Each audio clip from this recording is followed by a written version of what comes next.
માધુપુરમાં રિક્ષા ચાલકને પાઇપ વડે માર મારનાર શખ્સ સહિત 2 ને પોલીસે ઝડપી લઈ બનાવના સ્થળે લઈ જઈ રિકન્સ્ટ્રક્શન કરાવ્યું હતું.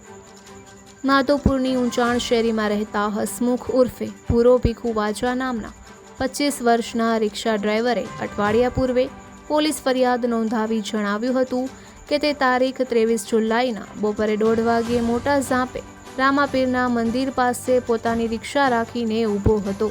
ત્યારે માધવપુરના બંદર વિસ્તારમાં રહેતો આમદ જુમા લુચાણી અને અજાણ્યો શખ્સ લાલ રંગના બાઇકમાં આવ્યા બાદ આમદે ગાળો બોલીને તું મારી પત્ની સાથે કેમ વાતો કરે છે કહીને બાઇકમાંથી બાંધેલ લોખંડનો પાઇપ કાઢીને હસમુખને આડેધડ મારવા લાગ્યો હતો. તેની સાથે રહેલા અજાણ્યા શખ્સે ધીકાપાટુનો માર માર્યો હતો. આથી હસમુખે બૂમાબૂમ કરવા લાગતા લોકો એકત્ર થઈ ગયા હતા. આથી આમદે તું જો હવે મારી પત્ની સાથે વાત કરીશ તો હું તને મારી નાખીશ તેમ ધમકી આપીને બંને બાઇકમાં જતા રહ્યા હતા. ઇજાગ્રસ્ત હસમુખને ફ્રેક્ચર સહિતની ઈજા થતાં સારવાર માટે હોસ્પિટલે ખસેડવામાં આવ્યો હતો, જ્યાંથી તેણે આમદ જુમા લુચાણી અને અજાણ્યા શખ્સ સામે ફરિયાદ નોંધાવી હતી.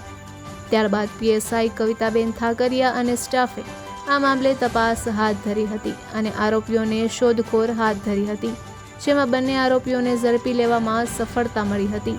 તપાસમાં એવું સામે આવ્યું હતું કે આમદની સાથે અજાણ્યો શખ્સ તેના કાકાનો પુત્ર હસન આરબ લુચાણી હતો.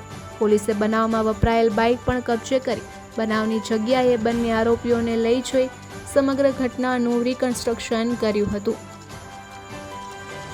નિપુલ પોપટ, પોરબંદર ટાઈમ્સ.